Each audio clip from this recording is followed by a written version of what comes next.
O São Paulo Arqueologia busca pelos vestígios arqueológicos do homem que habitava no passado o que hoje é o nosso estado. Nossa expedição agora é no litoral. Aqui vamos conhecer sítios históricos e cerâmicos pesquisados pelo arqueólogo Plácido Cali. Ele realizou diversos projetos de licenciamento ambiental em Peruíbe e estudou a história da ocupação do que hoje é o Parque Ecológico Jureia Itatins. Aqui uma imagem aérea do bairro Ruínas, né? Aqui está a praia, nós temos essa mancha verde, essa quadra aqui, que é onde está o sítio arqueológico, que nós vamos visitar agora. Começamos visitando um sítio histórico onde foram encontrados diversos artefatos em cerâmica. Este foi um dos primeiros trabalhos de Plácido na região. Eu sempre me identifiquei muito mais com a arqueologia histórica, né? Ou uma arqueologia de contato, porque possibilita você confrontar essas informações, você complementar e estabelecer um diálogo entre história e arqueologia.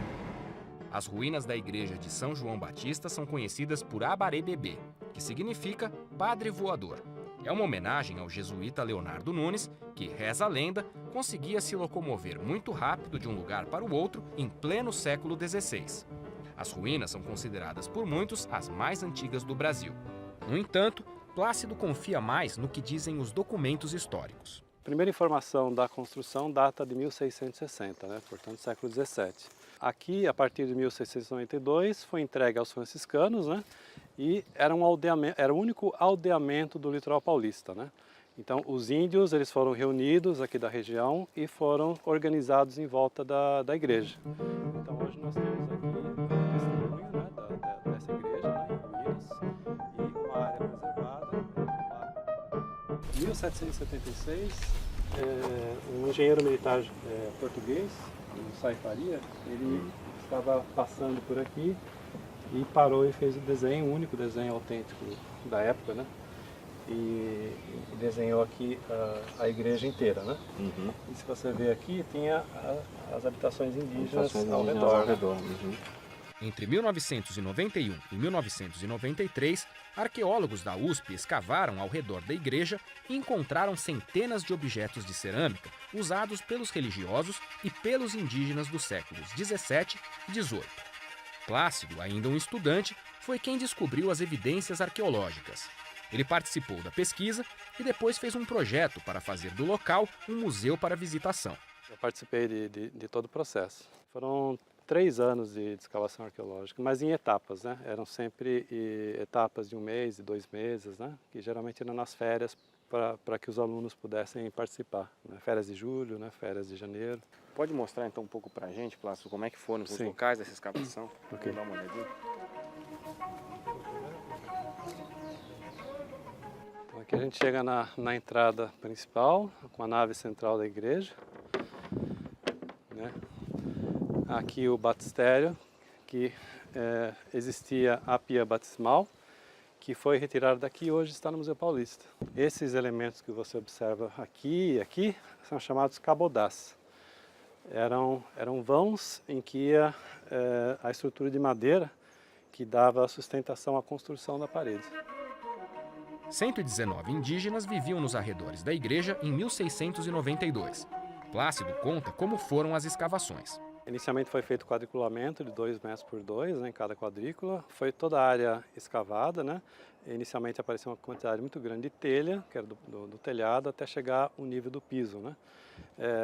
Junto com esse nível do piso, logo abaixo, nós encontramos 2 enterramentos, né? Uma criança indígena e um adulto, mais ou menos nesses pontos aqui, né? Então, cabe salientar que, na época, o local sagrado era a igreja. Como não tinha cemitério aqui, o comum era enterrar no solo da igreja. Então, toda essa área aqui, ela foi escavada e essa segunda área aqui. Vamos dar uma olhada? Vamos lá.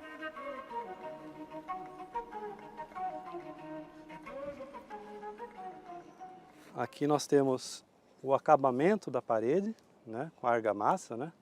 E uma parede que foi agregada a ela. Então, assim, isso não existiria se fosse uma construção fosse uma construção contemporânea, né? Então, aqui e vai até o outro local, aqui era uma capela de uma época, a primeira capela mais antiga, e foi ampliada e tornada essa igreja. Restante. Isso. Aqui nós não encontramos cultura material, né? Encontramos apenas telhas, poucos fragmentos, e o material arqueológico nós encontramos nessa outra área aqui, que tem esses outros vestígios, inclusive uma calçada antiga, né? Nós temos uma construção ali, mas que fazia parte da igreja, então ela ficava sob o mesmo teto, né? Existe um corredor aqui. Existe uma tradição oral de que seria o colégio dos padres ou o quarto dos padres, né? Não está bem definida. Encontramos naquele espaço uma criança indígena enterrada também. Instrumentos de trabalho foram usados? Aqui foi tudo na colher de pedreiro, na pincel, instrumentos delicados e demorados, né? Foram encontrados muitos objetos de cerâmica aqui? Foram encontrados muitos fragmentos de cerâmica e de louça, principalmente portuguesa, né?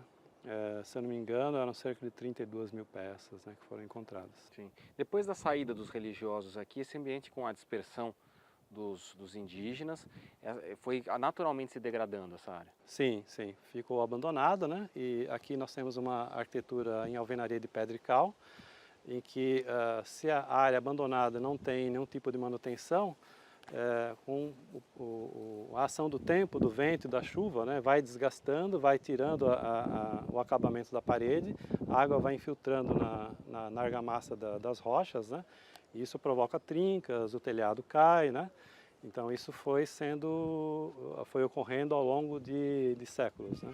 A cerâmica encontrada pelos arqueólogos foi levada para o Museu de Arqueologia da USP, em São Paulo. Mas, ao redor do sítio, fazendo obras de licenciamento ambiental, Plácido encontrou mais do mesmo material. É essa cerâmica que fomos ver no Museu de Arqueologia de Peruíbe. Ele fica em uma estação de trem de 1914, especialmente reformada para abrigar as coleções que Plácido coletou na Jureia e também a cerâmica indígena encontrada no centro urbano. Bom, nós temos aqui alguns exemplares de fragmentos, né, de potes de cerâmica tupi. Os tupis eles produziam cerâmica com uma decoração que era padronizada. Tradicionalmente, a cerâmica era produzida pelas mulheres. Os 4.000 objetos encontrados foram produzidos entre 1540 e 1640. Esse material aqui, por exemplo, ele é anterior ao contato com o colonizador. Nós temos tigelas, né, utilizadas no preparo de alimentos, né? Aqui uma decoração policrômica, né? Desenhos vermelhos em fundo branco e vários tipos de decoração em relevo. Eles faziam a decoração aqui com chamada unguelada, né? Que eles faziam com a unha ou com uma madeira também similar, né? Aqui uma decoração, né, bem diferente, né, que é mais rara, né, que é o chamado beliscado. Isso caracteriza justamente por essas puxadas da cerâmica quando ainda está em produção, né? Cada peça é numerada, é higienizada, vai para uma ficha de inventário, né? Tem uma análise também de laboratório que é mais detalhada, né, mas só com relação à composição propriamente da cerâmica para entender justamente como que eles faziam, que elementos que eles agrupavam e quais seriam as possíveis fontes na região para essa argila da cerâmica.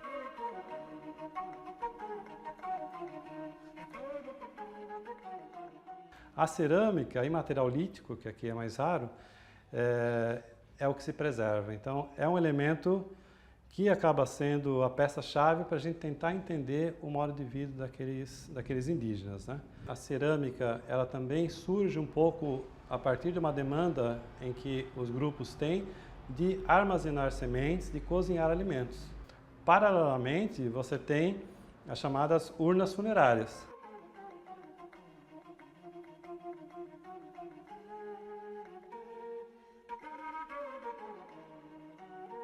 Saímos do museu e fomos para o último ponto da nossa visita. As comunidades indígenas de hoje reconhecem o valor dos objetos arqueológicos e se identificam com os antigos habitantes da região.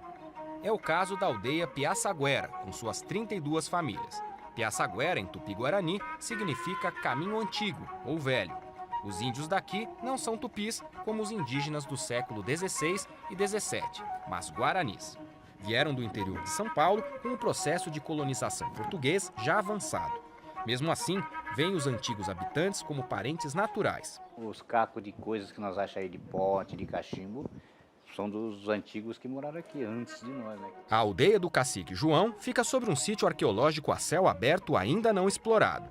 Isso porque não houve interesse nem projeto para pesquisá-lo. No campinho onde os pequenos índios jogam futebol, é possível encontrar fragmentos dos antigos povos. Aqui nós temos vários tipos de cerâmica, né, de produção local, regional, com forte característica indígena, tupi, com algumas influências, né, já europeias.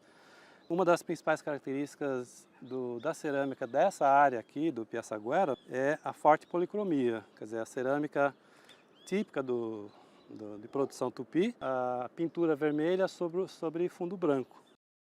Aqui nós temos uma chamada cerâmica vitrificada, isso aqui era importado, né, da Inglaterra, por exemplo. O arqueólogo consegue inferir sobre a origem do povoamento e estimar o modo de vida dos antigos indígenas, onde hoje é a aldeia Piaçaguera. Eles tinham uma aldeia aqui, com várias cabanas, e aqui estão os restos da produção de cerâmica, restos alimentares, né? E a gente não sabe até onde vai esse sítio arqueológico, né? Ele começa a aparecer material aqui, a cerca de 5 a 10 metros, e aparentemente vai depois daquele caminho, daquela estrada, e entra na área de floresta, que nunca foi pesquisado. Parte desses pedaços do passado são aproveitados ali mesmo, a poucos metros, dentro de uma sala de aula. Aqui estão os cacos, né, de potes, tem alguns caquinhos que está tudo nos... Aqui é o professor que faz o trabalho com os alunos.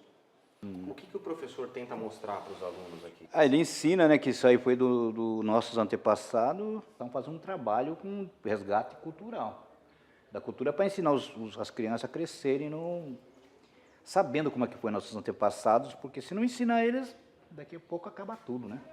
Depois da explicação do líder da aldeia, a visão do pesquisador. Nós temos aqui, por exemplo, uma alça com uma incisão aqui em termos de decoração e fazia parte de uma vasilha, né? É interessante lembrar que esse tipo de cerâmica, que nós chamamos de cerâmica de produção local regional, é uma cerâmica indígena feita já com interferência de motivos e características de potes europeus. Por exemplo, a alça, esse tipo de alça, não existia normalmente na cerâmica tupi, né? A partir do contato com os europeus, alguns elementos da louça, das tigelas de faiança, né, são acrescentados nos novos artefatos indígenas, como a questão da alça principalmente. Estabelecidas as relações entre os sítios e as suas origens, a missão do São Paulo Arqueologia vai chegando ao fim. E Plácido, por que escolheu a missão de ser arqueólogo? Uma instigação sobre o passado, né, de respostas, né, a perguntas que você faz, né, de quem nós somos, como é que nós chegamos nessa etapa, né, de existência no mundo. Quer dizer, nós temos o resultado de um processo, né, de desenvolvimento, de evolução, que nem sempre a evolução não quer dizer que é para melhor ou pior, a evolução simplesmente é adaptação ao meio ambiente, né?